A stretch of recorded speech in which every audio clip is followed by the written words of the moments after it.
straight ahead on CCX News.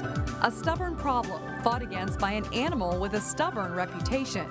Plus, dance is just my outlet. It's my way to just let loose. We stop by a Crystal business where dance is one local family's passion.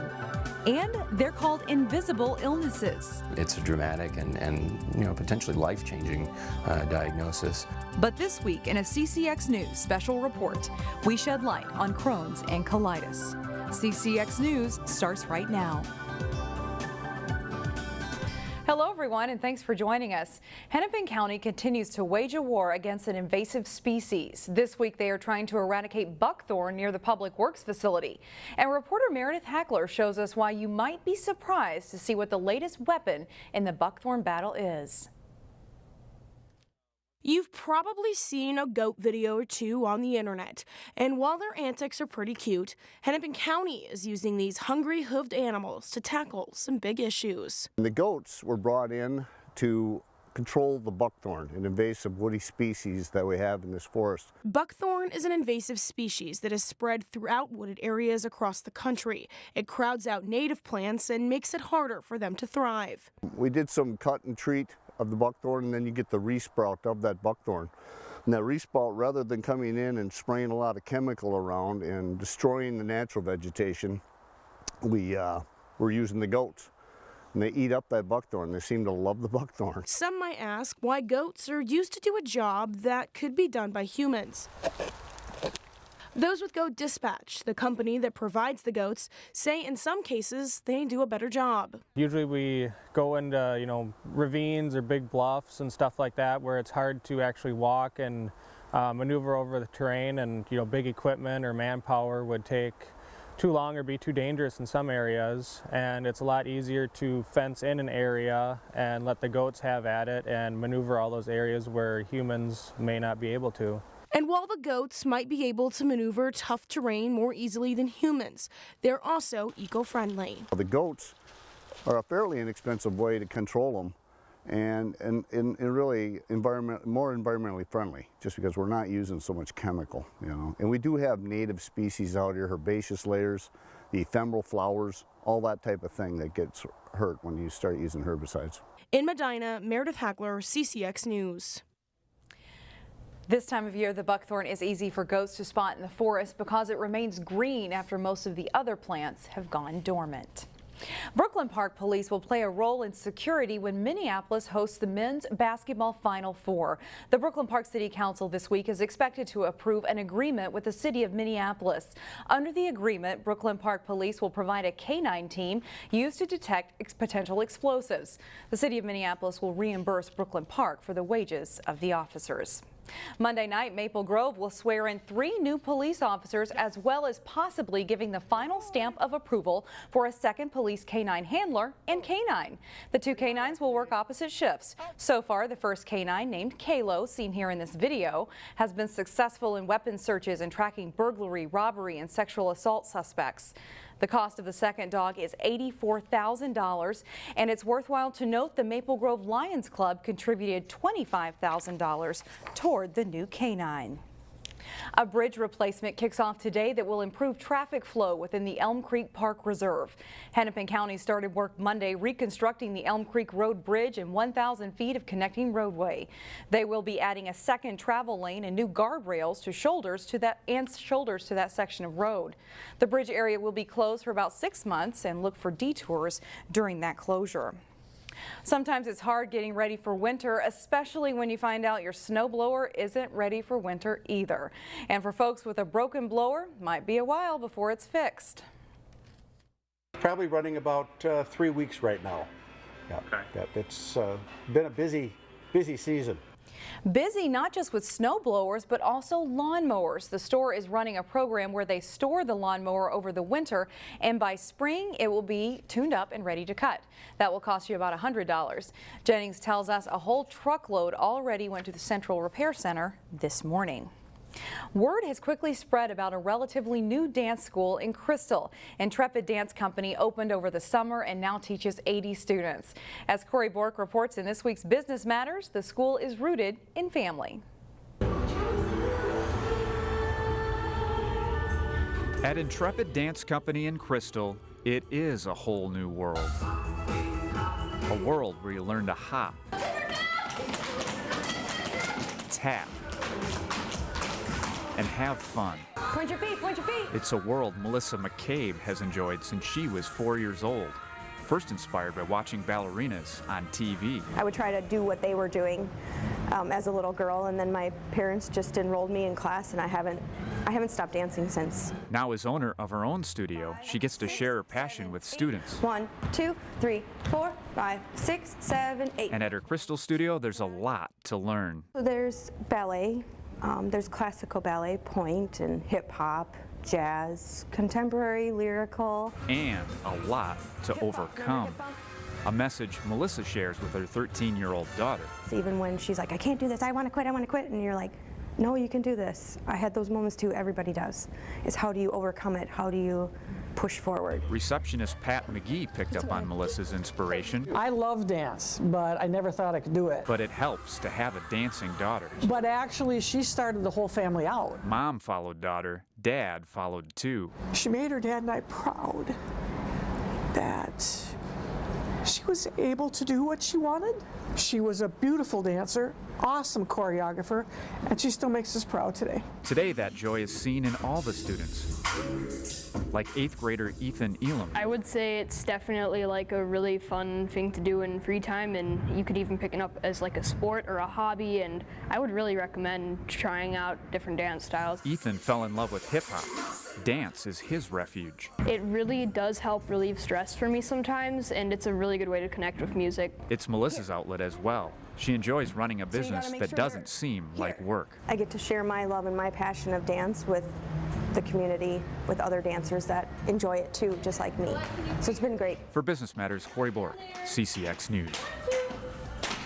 And Melissa is one busy mom. Running the dance studio is not her full-time job. She's an IT technical recruiter by day. Between the two places, she puts in about 70 to 80 hours a week. Good job, Melissa. For more information on her Intrepid Dance Company, go to our website, ccxmedia.org. Still ahead on CCX News, we begin a week-long conversation about what some call an invisible illness, Crohn's and colitis. Plus, Park Center shoots for a win in a new boys basketball showcase event. That's later in sports. But first, cold but clearing. There's not any snow in the immediate forecast, and there's even some sunshine planned for later in the week.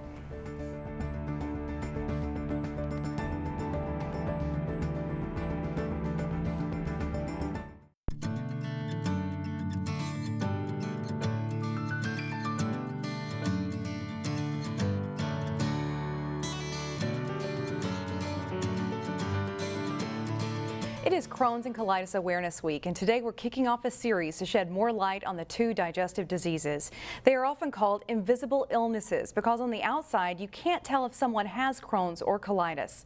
Education and empowerment are key components to making these conditions visible. Here's reporter Sonia Goins. It's a dramatic and potentially life-changing diagnosis. Crohn's and ulcerative colitis are chronic inflammatory conditions. Basically, the diseases cause a person's own immune system to attack the digestive tract. Colitis affects only the last part of the intestinal tract, the large intestine or colon, whereas Crohn's disease can affect any part of the intestinal tract from the very top at the mouth all the way down to the bottom in the colon. Symptoms include abdominal pain, diarrhea, rectal bleeding, constipation, bloating, weight loss, and a host of other unpleasant conditions. There is no cure for the debilitating diseases. If they are not managed, if they're not kept under control, can have impacts that result in rapid fatality. IBD can often leave people feeling depressed and alone, but there's help. The Crohn's and Colitis Foundation has more than 40 chapters and more than 200 different support groups nationwide. The biggest thing that we want to offer is support to our patients and our caregivers, not just the patients themselves, but for friends, family, anybody who's supporting a loved one with IBD. Now, coming up on Tuesday, we'll show you how an Armstrong student is making great strides, determined to live a good life despite having Crohn's disease. And on Thursday, we're hosting a Twitter chat at noon, partnering with the Crohn's and Colitis Foundation, Minnesota Dakota chapter, and Hennepin County Healthcare. Just follow the hashtag IBD Convo. Shannon? All right, thank you, Sonia. Still ahead, a day that brings joy to kids, parents, and volunteers all throughout the holiday season. Plus, it takes overtime to decide the boys hockey matchup between Wayzata and Hermantown. John Jacobson has the highlights in next.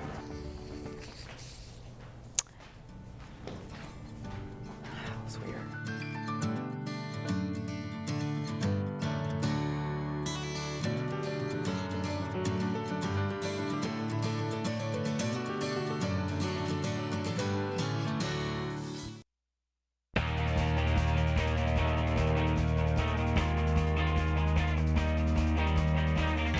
It was a new event showcasing some of the top boys basketball teams in Minnesota.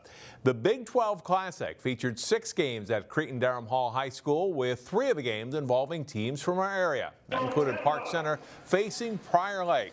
First half, and the Pirates big man Dane Danger brings the ball up court and then pulls up and hits the second of his back-to-back three-pointers to give Park Center an 11-4 lead.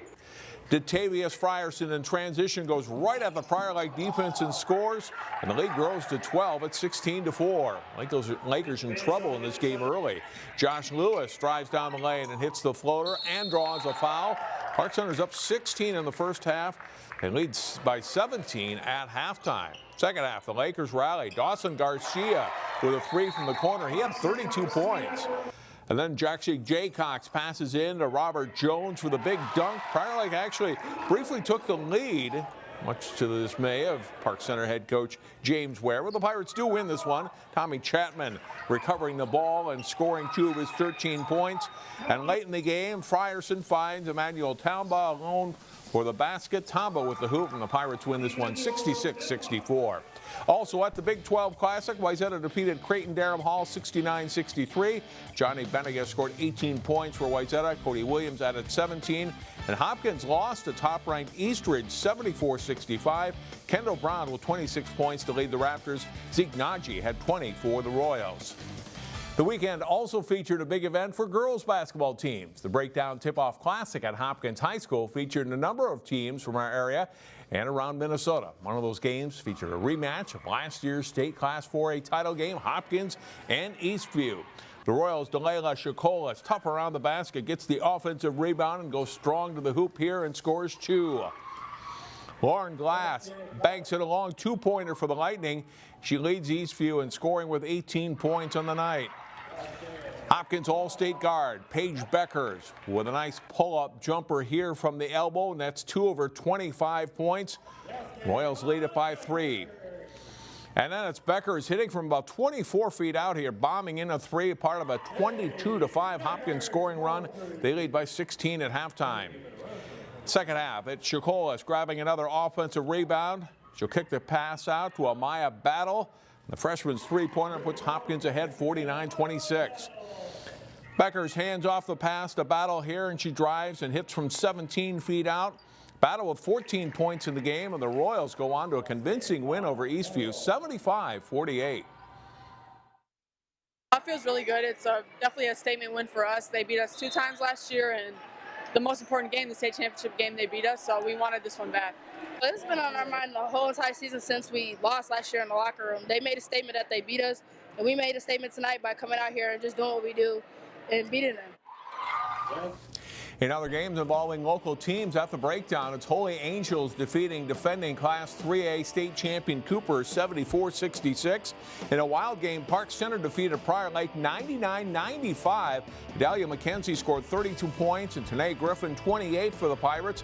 But the headline goes to McKenna Hoffschild of Prior Lake, who sets a new Minnesota single-game scoring record with 63 points. Also at the Breakdown, Maple Grove lost to Chaska, while Benilde St. Margaret's beat Marshall. The Wayzata Trojans boys hockey team placed 3rd at their Turkey Trot tournament Thanksgiving weekend. The Trojans have some other good opponents on the early schedules too, and they hosted Hermantown in one of those games Friday night. Late in the first period, Blake Biondi's shot sneaks through, and it's a Hawks goal. They build a 3-1 lead in this game. Wayzata rallies late second period. Luke Monet to Jack Kimlinger, and the junior scores his second goal of the night to make it 3-2. Third period, Trojans on the power play. The point shot to Hayden Davison. He buries it, and that ties it at 3. Overtime required this night. Michael North, nice pass. Luke Fairchild, he directs it home for the game winner. Wayzata completes the comeback, and they win it by a final score of 4-3. And that is all for sports. Shannon, back to you. All right, thanks, John. Up next, we've been following the journey of collecting free bikes for kids, see what it looks like to give them away in Brooklyn Center. That story when we come back.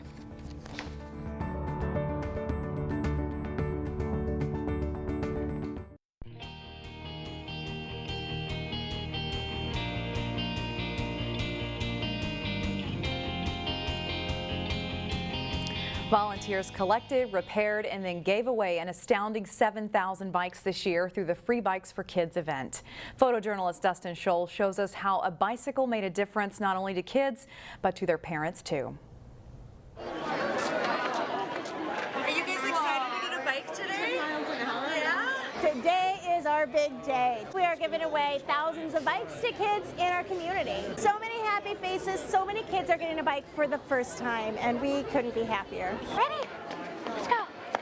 I'm hearing from parents and from kids that they wouldn't be able to have a bike if they weren't here today. They're so happy that now they get to go out, be on the trails. Me and my wife enjoy biking a lot, and just felt a little handcuffed that he didn't have a bike and we couldn't go around parks and have picnics and stuff. This is a great opportunity for him. It's awesome to see how many people are here and how many people are going to have their lives changed by a bike today. We're just so excited to use these bikes. It's amazing. Absolutely a life changer. It gets them outside more, it gets them active. Right here we've got one of our volunteer mechanics, Scott, is adjusting the saddle on this, so it's going to be the right height. He's also going to make sure the handlebars are tight, do one last safety check on that bike. We like to make sure we feel very good about this bike before it goes out the door. I felt teary-eyed right off the bat because it's not everywhere you see this kind of giving. It is such a rewarding experience for us as a team, for our volunteers. We get to hand these kids their first bike and they ride away and they have a new option. They have a new possibility. Looks like a special day. That's all the time we have for now. Thanks for joining us. We'll see you right back here again tomorrow starting at 4 o'clock.